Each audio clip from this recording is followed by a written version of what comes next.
Welcome to Money Conversations with KJ. KJ is a lifelong entrepreneur who's made a lot of money, lost a lot of money, and found his way back again. If you're looking for a sterile how-to, you're in the wrong place. KJ and his guests will walk you through real-life situations told by the people who live them, and they are as messy as they are inspiring. Each episode will offer lessons learned, advice on how to replicate successes and avoid pitfalls, and a new perspective to power your financial literacy. Far from a one-size-fits-all, this podcast can help you build a roadmap to your personal promised land. Milk and honey for some, whiskey and steak for others, and remind you that you're not alone on this journey. Hello friends, this is David Nieves with Chicago Title, having a casual conversation with my good friend Kevin Jamarillo from Love Real Estate. Love Las Vegas Real Estate. Love Las Vegas Real Estate. Yeah, we're gonna get that right. All right, cool. What's up, Dave? What's going on, man? We were chatting earlier. We got into a really good conversation about team building and the importance of team building and how that relates to real estate. I agree. And let's, when you say team building, and we're talking specifically about real estate agents.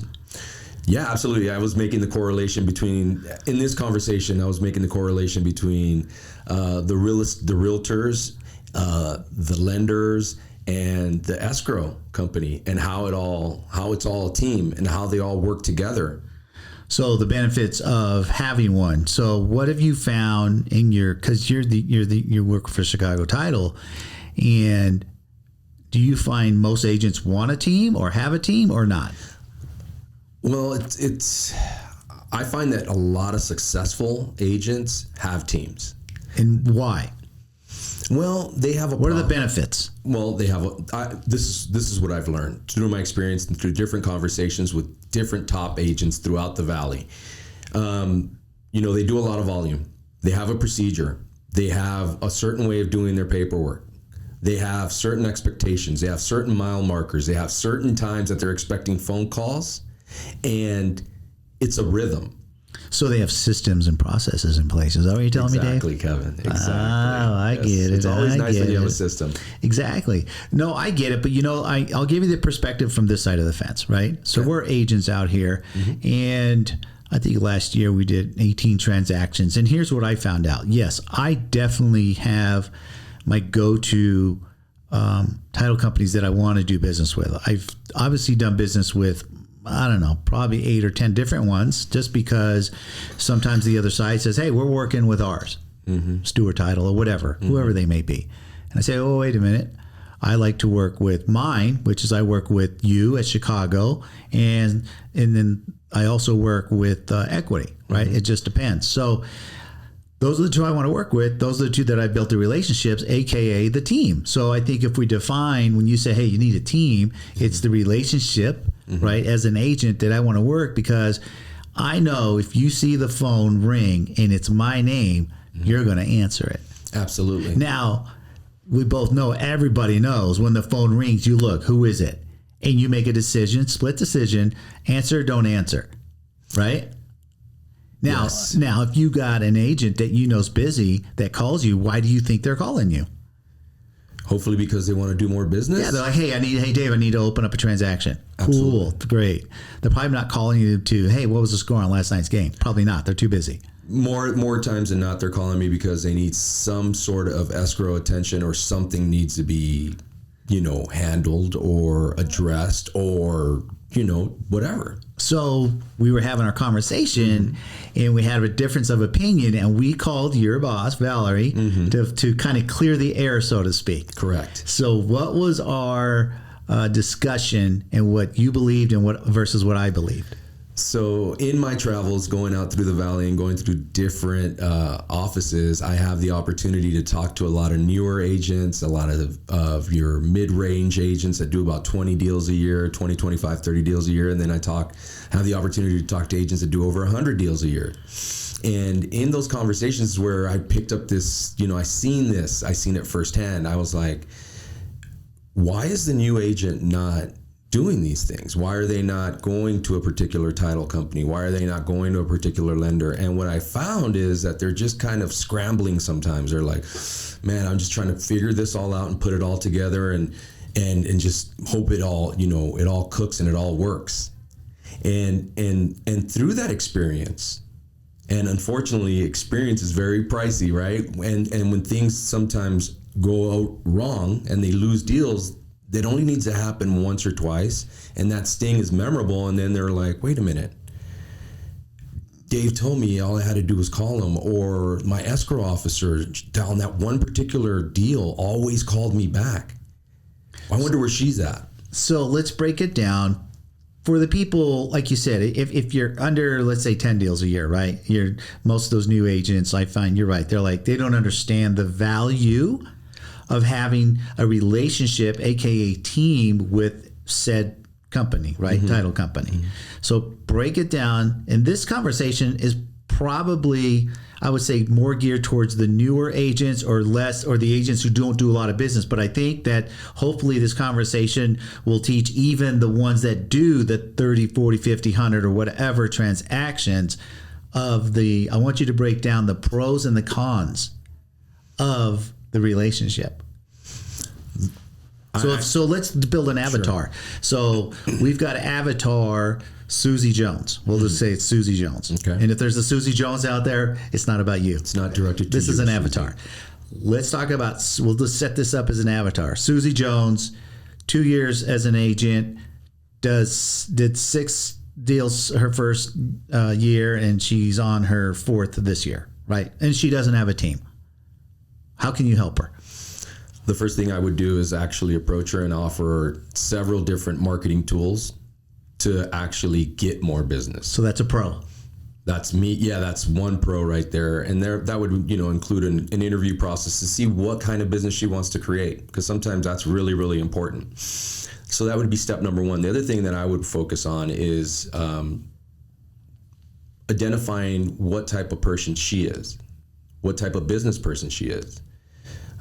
We're different. Some of us are very regimented. Some of us want to be contacted at 3 different times. Some of us don't want to be contacted, don't want to participate. So that's going to require a different type of unit or escrow officer. At Chicago Title, we have 14. So you're basically matching. You can match up personalities. Let's just say. Correct. Right. Which always, as you and I are salespeople at the core, and so that's mirroring. Right. That's what we talk about as a salesperson. And so hey, listen. Why would I put a lamb personality with a tiger? Like these two aren't going to get along. Right. Right. You put the lambs together or the tigers together, kind of thing. Right. I get that. So. What would you say if for the agent that may listen to this and say, okay, I'm going to go interview, 3, 4 different title companies. What do you think they should look for? They should build a relationship with their... But let's say they're interviewing, right? Like I'm going to go tomorrow, Chicago, Equity, Stewart, whatever ones that are out there, right? Right. And they're interviewing. What should they be looking for till they go, oh, I'm going with that one? What should they look for? From my perspective, Kevin, it's all about customer service. And of course, you want to have a company that's going to underwrite your title, right? That's what Chicago Title is able to do. So those are some of just the basic things. You want to walk into the office. You want to see if it's a professional fit, sitting. You want to look around, see what it looks like, see what it feels like, because those are the people that are going to be taking care of your clients. And a lot of newer agents don't really understand what the escrow officer is going to be doing in the transaction and how involved they are. And basically, they're the ones that are going to put everything together. They're the neutral party. I love that you brought that point up. I remember when we were interviewing, and we went, Kathy and I went originally with Equity because we had already a personal relationship with someone who worked there. Who obviously found out we were getting licensed, blah, blah, blah, pitched herself, and we've known her for years. We're like, well, yeah, right, let's go there. And then you went to Chicago. We're like, hey, Dave's at Chicago. We know Dave 17, 18 years, like was good Daveson business, right? That's why we do the two now. So I think for the agents that are out there, like, doesn't matter, whatever, it 100% matters, because we've built, it's like the race where you hand off the baton, right? Well, we're handing off the baton. We've worked really hard to be able to get to the point where I actually have a client that I'm taking to title, right? I mean, it took a lot of time, money, and effort to get to that point. I don't want to you don't want to hand off the baton that the person's not going to finish the race. Or, I was in first place when I handed off the baton, and damn it, now I'm in last place. You dropped the ball. Correct. Right? Correct. I like that analogy, actually. So, correct. Handing off that ball, I think, is so vitally important for the agents, knowing that, one, like I said earlier, you'll answer my call when you see it pop up, right? And so that's what happens with you guys over at Chicago and Equity. So because we've built over time that relationship, because stuff comes up with our clients. What I love about Chicago Title is the systems that are set in place. I mean, I'm a sales executive. I tell my agents, I'm here to help you. I'm an additional person to help you in this transaction. For free. Basically, right? I'm there to work for you, to help you with your marketing, to do all these things for you to help your business grow. It's just good business. It's all it is. Well, again, and listen, it's free. I mean, us agents that are out there, it doesn't cost us any money to choose whoever we choose. Right. So service, meaning answer my phone calls, service my clients well. Correct. Right. And if you're going to help me with the marketing and all that other stuff, for me, that's gravy. I want to just make sure, me, I'm a communicator. I need something. You got to answer at least call me back within the hour. I'm only calling you for a reason. Yeah. I'll tell you, and it might be a little bit off topic, Kevin, but I had a conversation today. I went to a great training, and the market is ever changing. And I was sitting in on a training, and the trainer was giving out ideas on how to generate more business. One of the ideas that he put out was, I want you to send out a CMA to someone in your sphere of influence every day. Number one, it's going to help you know what the market is doing. And number two, it's going to help you generate business, and it's going to give you that exposure, and it's going to generate conversations. And I thought it was such a great idea.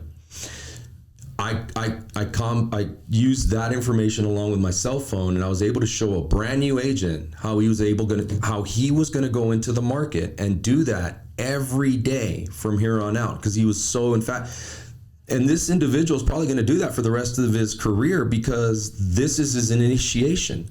Right. So these are the moments that, that's that level of service, that level, it starts from, it's in everything.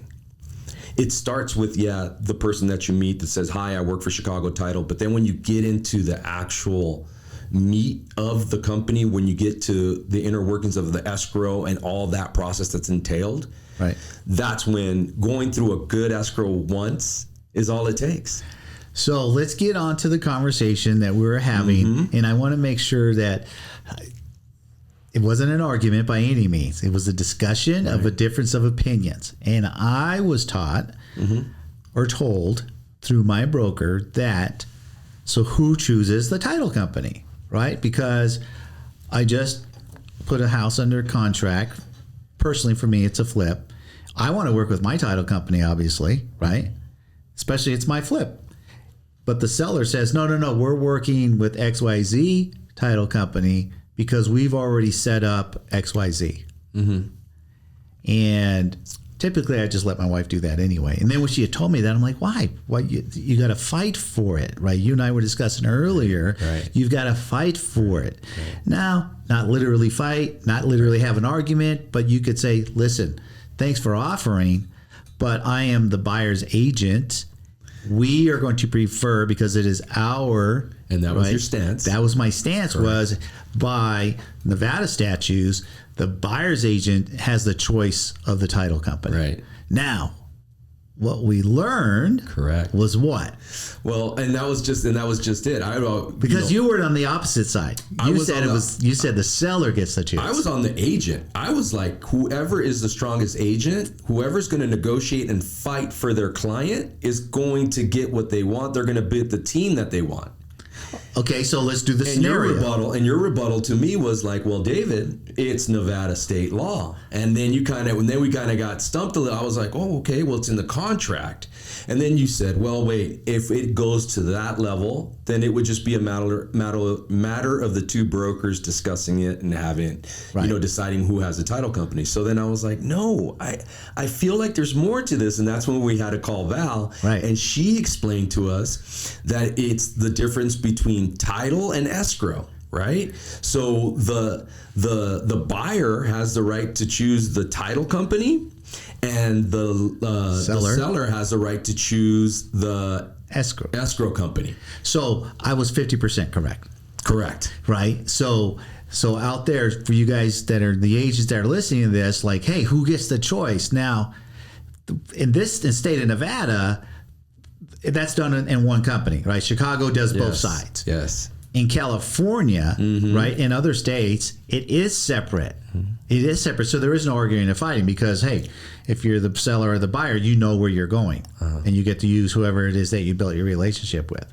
But the discussion went further because we're like, what if you have, and some agents like, okay, whatever, we'll just use yours, right? But what if you have two agents and they're both a little stubborn? They're like, no, we're using mine. The buyer agent says, no, because statute says that I have the right. No. We're using mine because statute says XYZ. Correct. Right? And we're both right, technically. Right. Right? So who wins? Who wins? Well, at the end of the day, right, like Val said, there's been one of those transactions that done in the last 20 years that she's seen. That's split. That's a split. So in that scenario, if you ask me, I guess the two realtors win, right? Because they got their will, but the clients are the ones that suffer because then it's not as smooth as it could have been. Well, the client doesn't know what's going on here yet. Unless the agents disclose. And honestly, do you think the client gives a crap?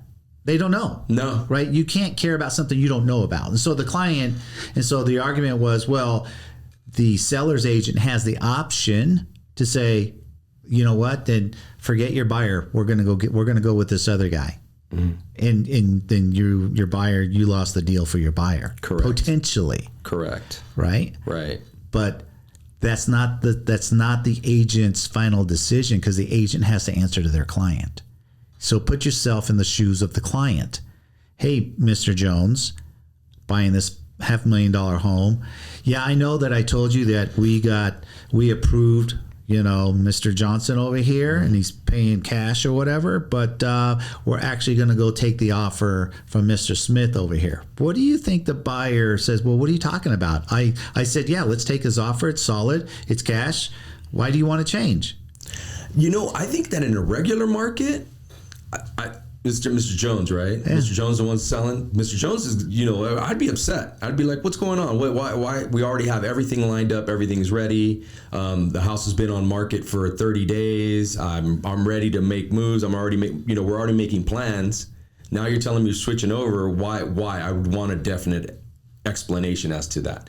Well, you just said a key word, switching over. The decision hasn't been made. There is no switching, right? There's a negotiation that was done between the buyer and the seller, agreeing upon the price. Okay. We agreed. Price X. Who cares what the number is? Okay, time to go open escrow. Right? Now this is the point where we're at. We're getting ready to open. And this is when the buyer's agent says, no, we're going to mine. The seller agent says, no, we're going to my title company. And you're like, And again, the seller doesn't know the difference. Right? Maybe they had a conversation. I'm trying to think. I do have conversations with my listings. Hey, listen, we're going to be using title for XYZ reasons. And the reasons that both sides are fighting are why? I would say for the benefit of their clients. Yeah, but really why? They're fighting for the title company. But why? I don't know. The reason why is because my client, right, Mr. Jones, I just sold your house. We're going to be using Chicago Title. Why? Well, because I have a relationship over there. If there's any snags for whatever reason, I make a phone call to my boy Dave. Dave's answering my phone call. If the other agent, I go, oh, okay, I roll over, so to speak. Correct. Yeah, we'll go use your escrow company. There's issues. They don't know me, and I call up to find out what's going on, and they don't answer my call for 1 day, 2 days, 3 days later, like, hey, when am I going to get an answer on this thing? You keep taking me back to that, and I go, I'm like, it's so, it doesn't even need to be explained to me. You know, it's so ingrained to have a system, to have a team, to have relationships, to do those things. It's like, it's not even, I can't understand doing business without those things. Right. The other thing is that these new agents are going to go through that process, and they're going to go through one bad escrow. Right, and then they're going to fight. And then everything is going to change. Yes. That's why I'm just like, oh, wait a minute. Wait, I thought we already talked about that. No, I totally understand what you're saying. It's just so, to me, it's basic math, I say. It is, but again, everything's fine until as an agent, you're in an escrow with a title company you don't normally do business with, and you can't get communication. How's that feel? Because they're not it feels horrible. It's like, my client's asking me questions. I've got to do my job, which is, let me go find that answer to that question, sir. Correct. And then I go, the next day, then my client's like, so what'd you find out? You know what? They haven't actually called me back yet. As soon as they do, I'm going to get that for you. I look like a schmuck. Yeah. But I don't have a relationship with that company. I'm tied. My hands are tied. What can I do? Yeah, and your business will be limited. Yeah. It'll see a certain level of growth, and it'll probably plateau. So we want to fight for companies that we know are great communicators, multiple people in an office. Hey, is Dave right now? Dave's unavailable. Oh, look, can I talk to Val? Yep, Val. Let me get Val right here. Here she is. Absolutely. What's up, Kev? What can I help you with? Absolutely. Versus, I'm calling Susie Q. Mm-hmm. Leave a message, no return call, no return text. 1 day goes by, day and a half goes by. This is a pertinent information that my client needs right now, and I can't get it to him. Now, to be fair, you and I went so deep into this subject. Like Val said, in her 20 years experience, she's seen one be split. Right. Where you have two agents. So it is legal to split. Let people know out there. You can do that. It is legal. Yes. It's rare. It's just rare. Especially in Nevada. But I want to make sure there's no misconception to the agents that might be listening. Like, well, shoot, I guess, I'm going to play nice guy and roll over. Yeah, let's just use yours kind of thing. Like, man, you don't have to. Will you cause waves? Oh, yeah, I'm sure you will. I'm sure both sides will probably be not happy. Like, yours are going to go, no, we do both sides. Well, I know, but I got you at least half the side. Right. And then they might even tell you, you know what, just let them do the whole thing. Don't worry about it. Listen, and like I just think it's so rare. I think it's more of a point that as an agent, you want to have people with you. You want to have a system. You want to have a team. And it's a negotiable. It's something you can ask for. Yeah, it's always a negotiation. But it just made me think. I remember the first time I used Chicago with you. Mm-hmm. And we finished the transaction, and I sat with Kath and I asked her, I said, hey, how was the experience? Mm-hmm. She told me, I forget the gal's name at the office. She goes, Kimberly or whatever. It's Kim. Yeah. And she goes, she was fantastic. She was great. I go, awesome. I go, so yeah, let's just definitely put them on the regular list. I mean, if they were, she goes, oh yeah, she was on it. Yeah. Everything was on time. She communicated great. All the way through A to Z. I'm like, that was refreshing because I've had just more with anytime we work with a company that we haven't done business with, oftentimes more than not, it's not a good experience. It's not a good experience. Exactly. And again, when you go to that initial negotiation, that's why an agent like yourself is going to be so adamant of not going through that experience again. Right. You're going to do whatever it takes because you already have that experience. Right. And all we're doing right now in this conversation is saying you don't need to go through that. You don't. No. So I think a good takeaway here, because we're going to wrap up, a good takeaway here then for the new agents out there, these guys are going to come around to these trainings and you're going to meet them. They're going to give you their cards. 100% have conversations and at least do one transaction. when you're especially in the beginning of your careers. I don't care. Just try 4 or 5, and you're going to make relationships, and relationships are going to make your business smoother. So be open to listening to them, because I know we talk, and sometimes you're beating your head against the wall. People are like just firm, like I ain't moving. Right. But you know what? At the same time, I'm a very patient person. Yep. It's all about service, and that's what I wake up and I tell myself every day. Hey man, I'm just going to go out there and I'm just going to do service. I'm going to be the best and the nicest person I can be to my people. I mean, it's going to be a firm line, but it's going to be a nice line. And what that creates is a situation where someone is they're in trouble and they need help. And they're like, you know what? Let me call Dave. I don't know if he can help me.